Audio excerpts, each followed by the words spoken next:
Bismillahirrahmanirrahim. Assalamu alaikum, dear students. My today's topic is the parts of cell. This is class 8 science. As we have discussed that a cell is the basic unit of life. So every living organism is made up of cells. Now the parts of a cell, all the life functions take place in every cell. A cell itself is made up of certain parts. Plant and animal cells are not exactly alike. जो भी कोई function living organism में पाए जाते हैं, it is because of the cell. वो हर एक सेल अपनी एक फंक्शन, इसकी एक अपना एक फंक्शन है, अपना एक काम है. सेल जो है ये बना हुआ है कुछ पार्ट्स का. प्लांट सेल्स और एनिमल सेल्स में थोड़ी डिफरेंस है. They are not alike. So what are the parts of the cell? Whether plant and animal cells, they have 3 cell parts: cell membrane, the cytoplasm and the nucleus. वो 3 parts हैं cell में. एक तो है cell membrane, then cytoplasm and the nucleus.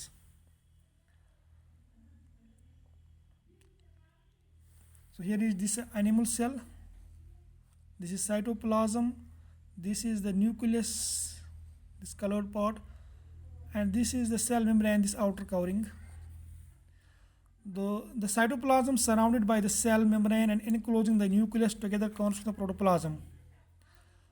जो cytoplasm जो surround करता है cell membrane को and enclosing the nucleus, ये बनाता है protoplasm. That is cell cytoplasm and including nucleus it forms the protoplasm.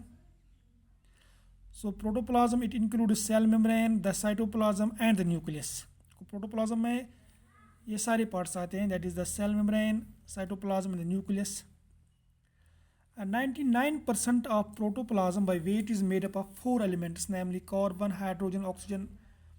Carbon, hydrogen, oxygen, oxygen, यानी 4 elements जो प्रोटोप्लाज्म में पाए जाते हैं. इट इज़ अबाउट 99% इसकी वेट है. वो सिर्फ ये 4 एलिमेंट्स हैं. इसमें कार्बन, हाइड्रोजन, नाइट्रोजन, ऑक्सीजन है.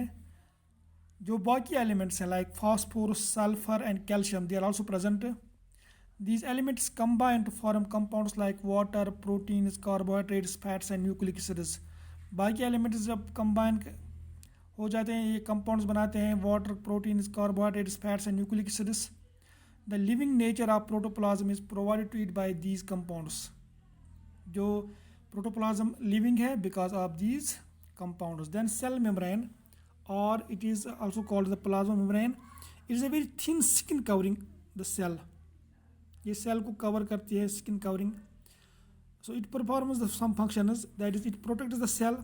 एक तो cell को protect करता है. Then it provides shape to the cell. Cell को शेप देती है this plasma membrane. It allows materials to enter and leave the cell through the tiny holes. इसी के ज़रिए सेल में एंटर होता है कोई मटेरियल या वहाँ से बाहर आता है. वहाँ पर टिनी फोर्स होते हैं, उसके ज़रिए से. Then cytoplasm is a jelly like substance. ये एक जेली लाइक सबस्टेंस है. Occupying most of the space in cell.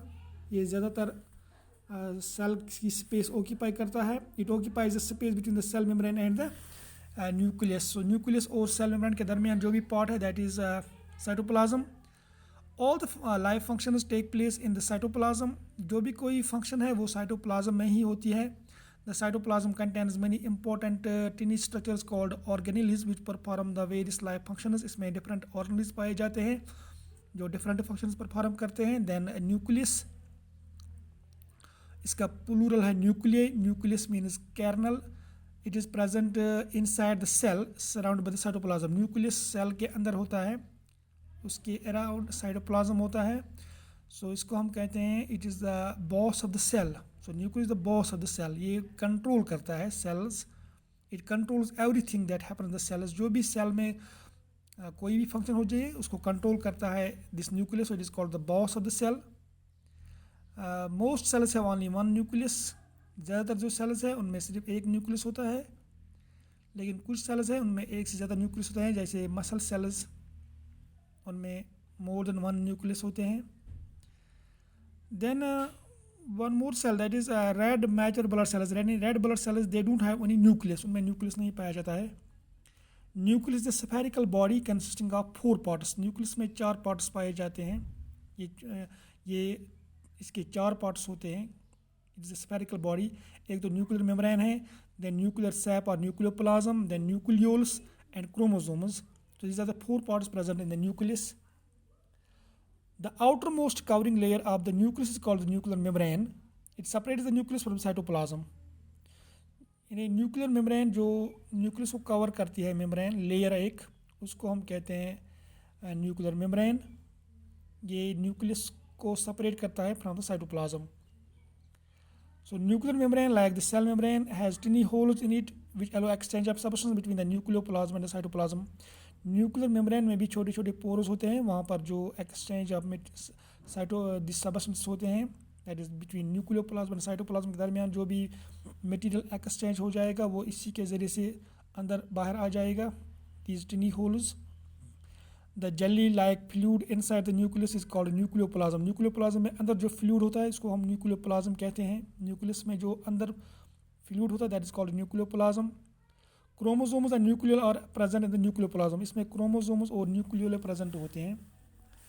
So what are chromosomes? Chromosomes are thread-like structures which play an important role in the inheritance of characters from one generation to another, that is from the parents to children.